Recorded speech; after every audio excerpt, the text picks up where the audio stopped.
এটি অত্যন্ত অসাধারণ একটি বেগুনের রেসিপি। আমি কুমকুম, আমার বান্ধবী সেদিন এই রেসিপিটি বলে দিল। এতে বেগুন পাতলা পাতলা করে কেটে নিতে হবে, সাথে রাখছে সাদা তিল, সাদা সর্ষে, কালো সর্ষে, পোস্ত আর কাঁচা লঙ্কা বাটা এবং আরেকটি জিনিস নারকোল বাটা। খুব অল্প সর্ষের তেলে শুকনো লঙ্কা, কালো জিরে ফোড়ন দিয়ে বেগুনগুলো সব ছেড়ে দিতে হবে, দিয়ে লবণ দিয়ে চাপা দিয়ে রাখতে হবে। কিছুক্ষণ বাদে ঢাকা খুলে দেখতে হবে যে কমে গেছে। আরও কিছুক্ষণ বাদে ঢাকা খুলে বেশ কিছুটা কমে গেলে তখন সমস্ত মশলার পেস্টটা ওতে মিশিয়ে দিতে হবে, দিয়ে চিনি দিয়ে আর কাঁচা সর্ষের তেল দিয়ে সেটাকে বেশ খানিকক্ষণ নাড়াচাড়া করতে হবে।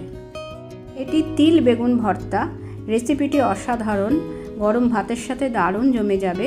রেসিপিটি করে আমাকে অতি অবশ্যই জানাবে।